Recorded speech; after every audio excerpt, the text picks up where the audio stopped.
we left last time, we were talking about how the baptisms happen in everyday life and how, as long as we are in this tropical circle of romantic, tragic, satiric, and comic, we go round and round and round the wheel.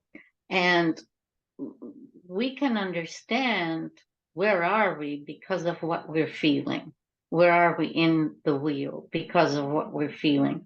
And then the important thing is you cannot change the other person, right? You cannot change whoever is causing you anger or fear but you can change yourself. So you take that feeling and you transmute it.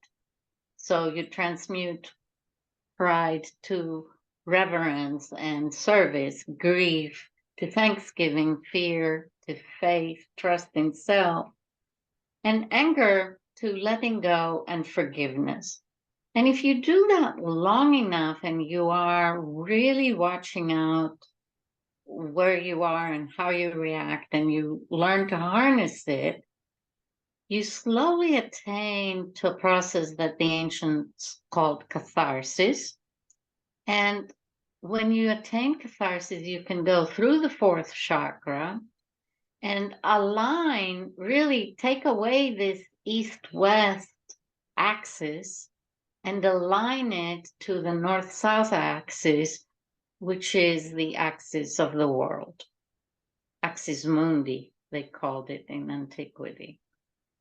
So catharsis is the first thing we need to do in first presence, and then we begin to sense our upper self. This is the Eros Gamos, or sacred matrimony, where you begin to become a whole being while you're in presence. Now, you can always fall out of presence, right?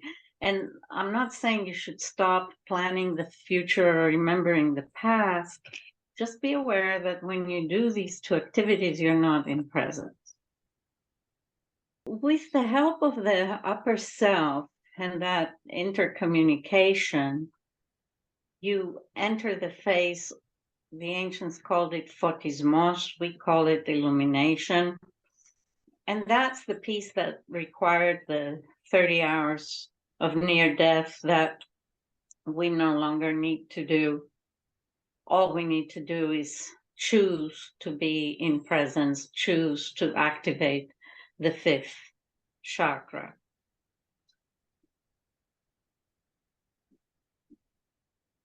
And that's Antheosis is the next phase, which is a phase in which you host the divine, or you prepare the vessel in which you host the divine. And at this point, an initiate would receive a new name that aligns to his spirit essence, not just who he is in the lower ego. And at that point also, you gain clairvoyant vision. And I think that differs person by person. I don't think everybody's clairvoyant the same way. Of course, the higher up you go, the more your clairvoyancy is all-encompassing. In the lower states where we're still experimenting and trying to understand it all, each of us has a groove in which we receive inspiration or intuition. And that's why it takes people in community coming together to explore that at a wider range. It's not that one groove is wrong and the other is right. It's that it's like when you focus your camera, or when you used to focus your camera, you have to choose what you focus on and the rest is blurry. And clairvoyance is the same way.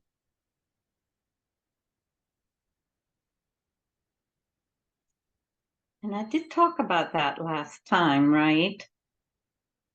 About how we consist of body, soul, and spirit is the vessel in which we bring the divine.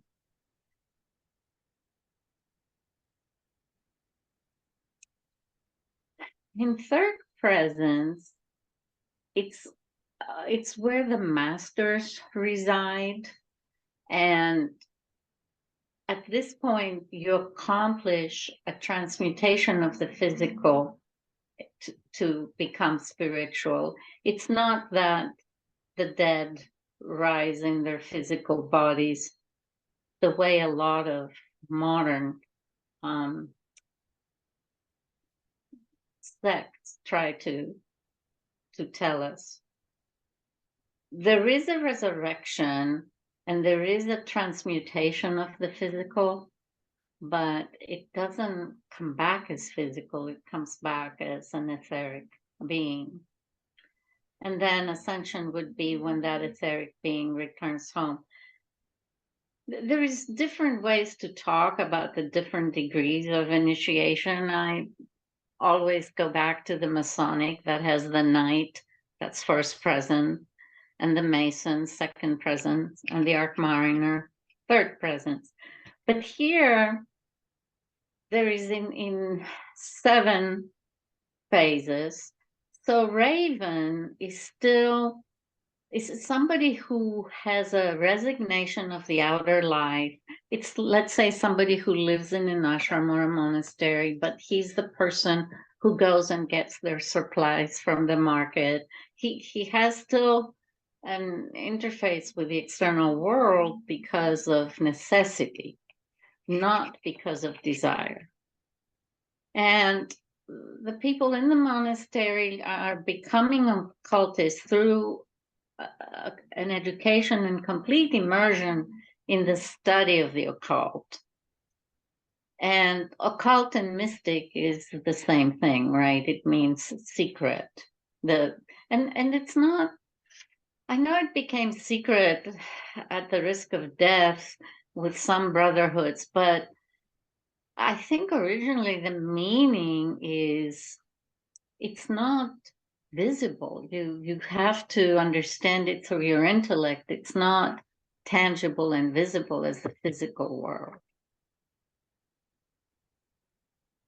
So, and you could align this to the 7 chakras. So in the 3rd chakra, if you become a defender of the occult teachings you learned, you are a warrior of the spirit. And interestingly, the 4th chakra aligns to the lion. And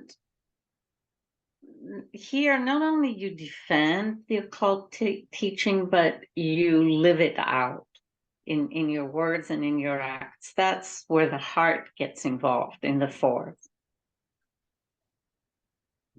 Once you conquer the 5th and you operate from the 5th, your 5th embodies the divine, and in the sense that you operate to defend your nation or tribe, you are embodying the spirit of that nation or tribe. And a lot of these people will be called an Israelite, a Persian, somebody who is out there defending the larger soul, not just the personal. And then above that would be the sun hero, and that is he who can experience the different perspectives around the circle of any topic. You can take any topic and draw it in a circle and then begin subdividing and understanding how it breaks out into component parts and perspective. The zodiac is a very good example because it shows the 12 perspectives of the zodiac so many of us have become familiar with, but it's very wrong to call somebody a Virgo or a Leo, right? You're always part that because your sun is there, but there is so many other perspectives to who you are because of where your moon is and your ascendant and your Venus and on and on and on. And then the 7th level is the level we call the master. It used to be called the father, meaning the divine lives in me now. And it's so important to understand that when we read the Gospels, especially the Gospel of Mark that talks so much about the kingdom of heaven living in us. And that's opening up that seventh.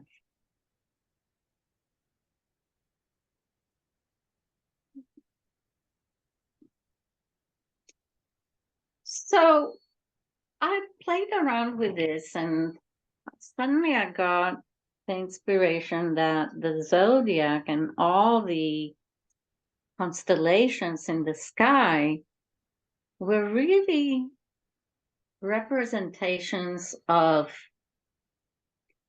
images and stories needed to teach initiation. So I often call the sky the first place that where man wrote something, choosing how to connect the dots, because from an astronomical perspective, it's multiple constellations that make up what we call a sign, the sign of Hercules or the sign of Scorpio. It doesn't matter which. It's not just one, right? We call them constellations because they came out into our mythology as, oh, here you're looking at Orion, here you're looking at Cassiopeia. Those are the two most visible in the sky. So my guess is they spend a lot of time in knowing oneself to understand all of these different perspectives. And a sun hero had to be tested in each. And you see a very good example of that in Hercules and the 12 labors. And there's a lot of books that got written on how the labors align to different signs. I don't know that it's easy to do that today because we have such different perspective than the ancients did. But yeah, they probably align to different signs. And there's a lot of books written on how a gospel follows the zodiac in the way the story is outlined. What amazed me the most is the notion of the Grand Cross. And the Grand Cross is what combines the four fixed signs. In antiquity, this was called by occultists the four faces of God. And that cross is made up of two lines. The one is called the line of the priest, and it drives from Taurus to Scorpio, earth to water. And the other is the line of the king, and it drives from Leo to Aquarius. I believe now that maybe one was used to train the high priests, and another was used to train the pharaohs and the kings. I decided to go in and look at the constellations and understand a little deeper how those lines are built out. Remember, these are the four fixed signs in the zodiac at the point in which the season turns, from rising to falling. So it's at the heat of the summer, you have Leo. At the cold of the winter, you have Aquarius, and so on. It's the peak of the season. So if you look at the three paths you could take, the first is the zodiac, and that produces the sun hero. The second, that goes from Taurus to Scorpio, it has a lot of sun heroes in it. So it has Orion, it has Hercules, it has Perseus, and it ends up before Scorpio with a Theos, which means the one who has or holds the snakes. So this is the harnesser of the snakes. And to me, when I saw the etheric being, the energy through which our conscious moves in it, it moves like a snake. So I think that's a a way of depicting that ability to capture your conscious in the etheric and harness it there. So a priest teaches us to rise from animal to human, and it teaches to transmute the poison of the scorpion in the tail by lifting it up our spine. And surely we've done that because now it resides in our left brain. It's a transmutation process of taking out what is negative about you and moving it up. The line, so the path of the priest is a path of knowledge, a path of thought. The zodiac going around is a path of will. The hero must have courage and will at times. The line of the king is a path of sacrifice and love. And the Leo is the representative of the upper and the lower heart. That sometimes it's represented in the gateway as a white lion and the golden lion. It's also about how the love between the mother and the child, or Ursa Major to Ursa Minor, is part of that path. And it is exalted in the Hierosgamos of Perseus and Andromeda.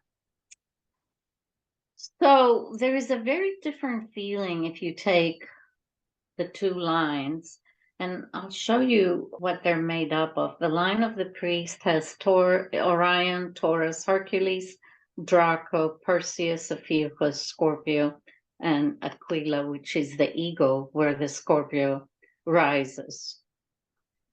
So initiation to complete, the Scorpio must rise to become an eagle and have those beautiful wings that you see in the Caduceus, in the staff of Hermes at the top, that are in rainbow color.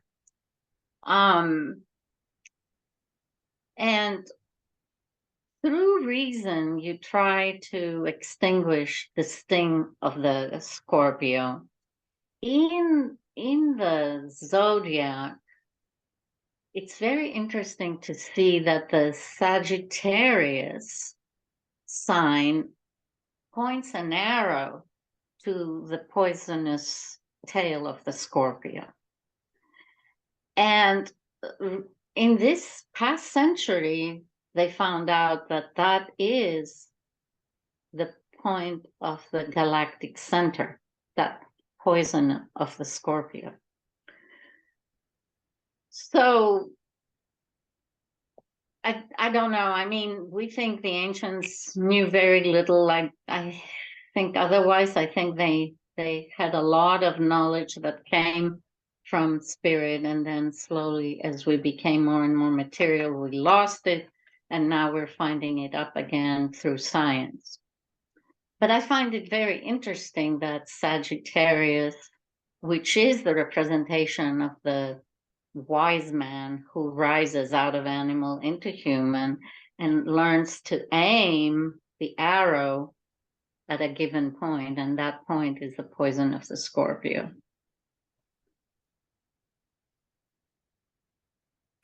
So the biggest issue with the path of the priest is that you have to pass the dragon.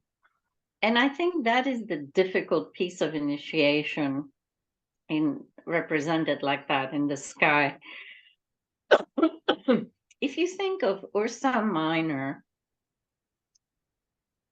and Ursa Major, Ursa Minor, the tail is nailed on the polar star, on the North Pole. And all of that complex moves around 90 degrees every season. And it moves round and round, one round every year. So what is moving is, well, the whole sky, but it's very obvious with Ursa Minor, Draco, and the Ursa Major. And actually, the swastika is an ancient Indian symbol that talks about the four seasons that way. It was later used by Hitler to mean other things. Who knows? But so the dragon, the Draco, is a barrier, separation, and similar to what we have in the Kabbalah, where we can no longer feel the fifth, right? And we can no longer connect to the truth of the North because it's such a horrible barrier to overcome. And to overcome it, the hero needs to start their journey by descending to Hades and rising out again. And it means conquering death or the fear of death or the importance of physical death, conquering that, putting it behind you. The line of the king has a different path. It starts with Hydra, and the Hydra represents the many faces of the personality, right? You have this aspect of yourself and that aspect of yourself, and sometimes you show up as one, sometimes as the other. Then you come to Leo, and you're already in the fourth chakra here. And from Leo Minor, you go to Ursa Major, the mother. And what is interesting when you look at the constellations, in this line, Ursa Major has a direct connection to Ursa Minor that goes where there is no dragon, because the dragon doesn't do the full circle. There is a piece of it that's open. And on the other side, you have Cepheus, who is the king of Ethiopia, and Cassiopeia, his wife, and Andromeda, the daughter. And this daughter is chained to a rock, just like the Kabbalah is chained to a rock, right? And actually, the name Andromeda means a man muscle, like sea muscle. You know how the muscles are nailed to a rock? Mm-hmm. That's a human muscle, Andromeda. And Perseus saves her. He rides Pegasus, which is the winged horse that came out when he decapitated Medusa. And Medusa is the representation of anger, right? So he decapitates that tendency we have to anger. And then Ketos is a big monster that threatens to devour Andromeda. And the reason she was chained on the rock is because Ketos was attacking Ethiopia and the kingdom of Cepheus and Cassiopeia, and he just wanted that virgin daughter, and that's why they chained her there. That's a mistress in distress, right? It's a fifth chakra chained to the rock. And Perseus heals the Ketos by showing him Medusa's head. So after he decapitated Medusa, he had to put the head in a bag because anybody who sees Medusa's eye dies. And that's what in the East is called the evil eye. That's Algol, a star in the constellation of Medusa, and it's a star that brings people tremendous power and will to do something a given way. The people who have a planetary combination aligning to the star, they express that incredible force. Like Nancy Pelosi has that, Trump has that. It's like people who never give up, right? Anyways, And then I wanted to say that as we go through the procession and we come into Aquarius, Aquarius is the first sign that extends beyond the length of Ketos. Ketos is from Aries through Pisces into Aquarius, right below the ecliptic, right below where we see Aries, Pisces, and Aquarius. So there is a lot written up there, and you can interpret it in different ways. I want to show you here. Here is Ursa Major. If you see the red arrow, it points to the North Star, meaning the tail of Ursa Minor, which is not included in the picture, but you can see how Draco stops right before that line. So somehow through the heart, we have a J line to truth. If you think of North, the North Star as our where truth hangs from. That does not require this ancient initiation rite of death. And what is it that goes through the heart? It's a path of suffering. And if you think about it, this is the path that Christ taught. He taught, let the suffering happen. You know, somebody slaps you, turn the other cheek. Let it happen, and through it, a transmutation occurs. And I saw that as a vision that really became my driving force in putting all of this together, where I saw an eagle perched high looking at a running bull. And then between the two, I saw the face of a lion looking at me. And immediately I thought of the Grand Cross, and I wondered, okay, where will I see Aquarius in all of this? And I didn't. What happened is the face of Leo began suffering and suffering and more suffering till it turned to a human face. And that human face was suffering and suffering and more suffering. And then pop, suddenly all the suffering went away and it turned into the face of Christ. And that stayed with me so strongly as I need to understand what that message means, right? And in summary, it means we suffer in our animal form. We also suffer in our human form when we enter presence. And if we can sustain that,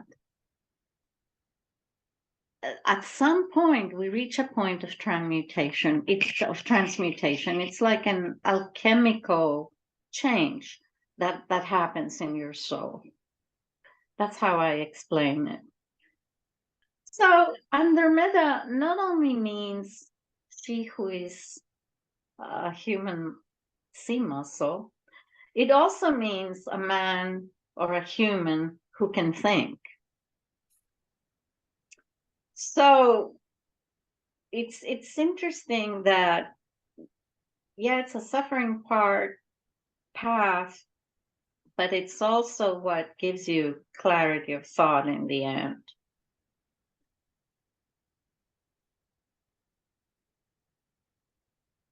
And that's the Ketas. It's a very, very, very long constellation, all the way between Aries and Aquarius. So this goes back to Rudolf Steiner saying our etheric expresses itself as will, as thought, and as love. And these are three different paths one can take. And they're very different. But it just shows that you can get to the truth through different venues.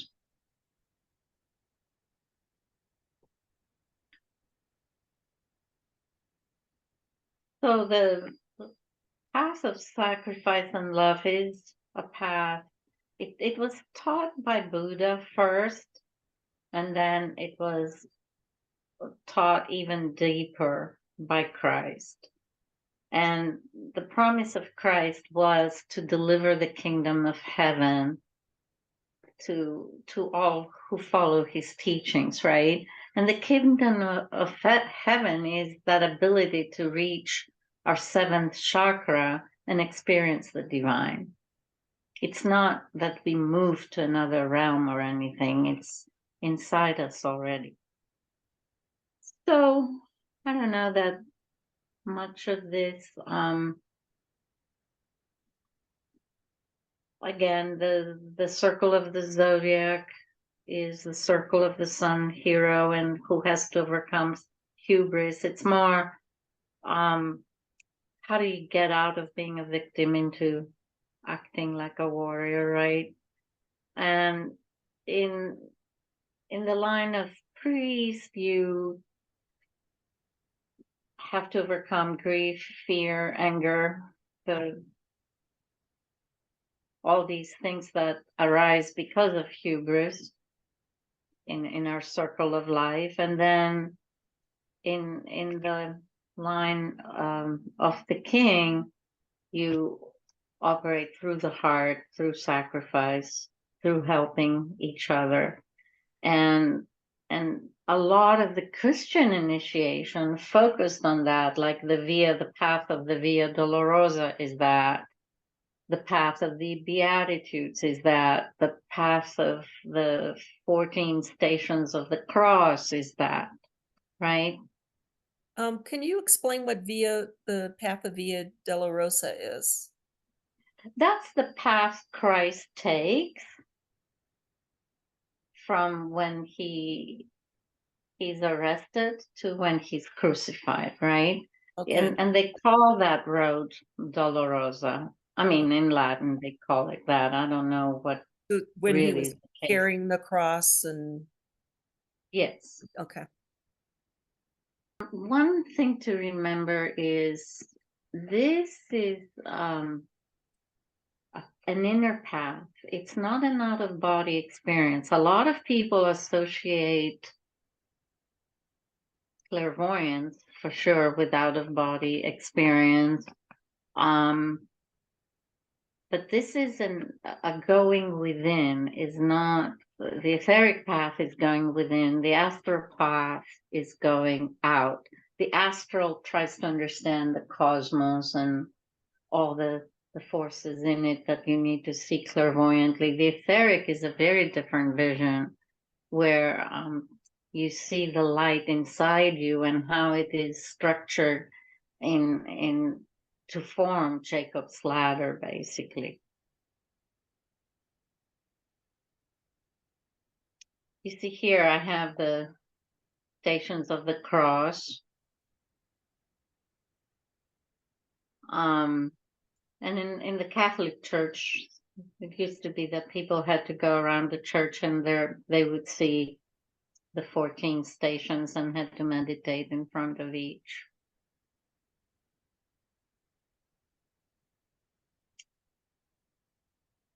One important thing to note is on station 12, when Jesus dies on the cross, the curtain in the temple is split in two. And that is a symbolic.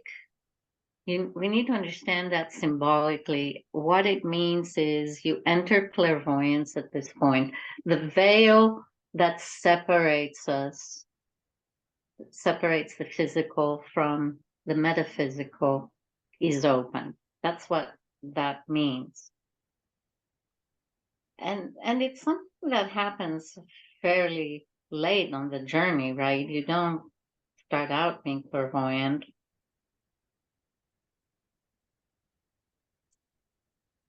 In Christian initiation, I'm sure you've heard of all of these, especially the stigmata. You know how the Catholics examine the past of the saints based on certain things. This is a set of events, right? Again, symbolic, the washing of the feet, the scourging, crown of thorns, stigmata, mystical death. Um, it's a very different path than initiation was in antiquity. right? It's about going within and opening up your heart and reaching what the Catholics call the sacred heart, and that's the upper heart. Because I experience the heart as in two levels. There is the lower heart in which we feel our personal passion, and then um, in a diagonal, a little higher up and further back is the upper heart in which you experience compassion.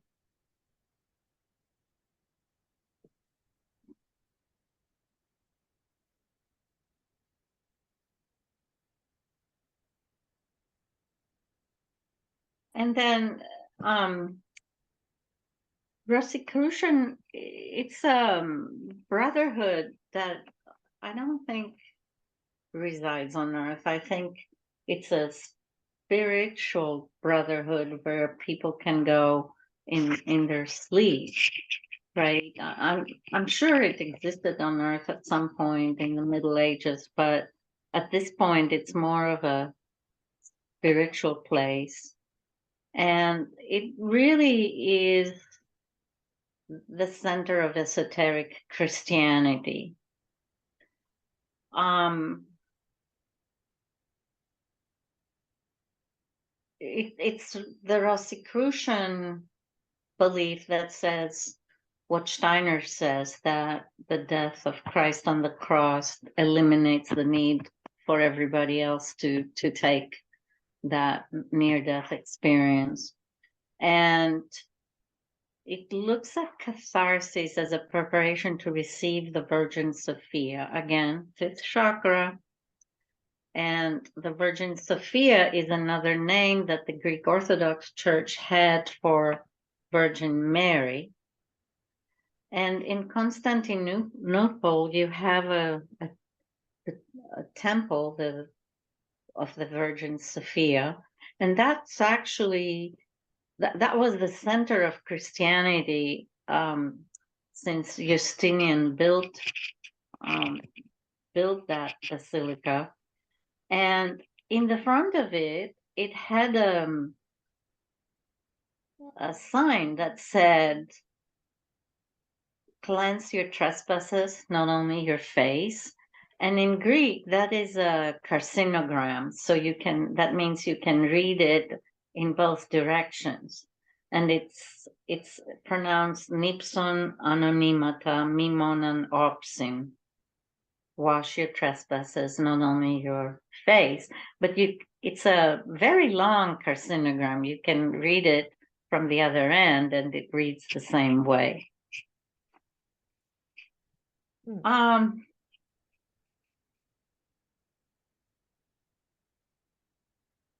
So, and this reflects the virgin birth that happens when you become an initiate. You are born into your spiritual essence. And at that point, you're given a different name. Lazarus is called John. And not only that, you're given the label of beloved. And you see that in the fathers of the Greek Orthodox Church in the first 200, 300 years of the church.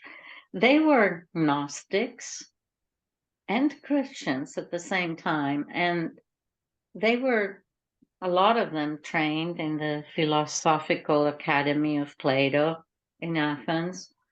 And they would send letters to each other and they would call each other great beloved.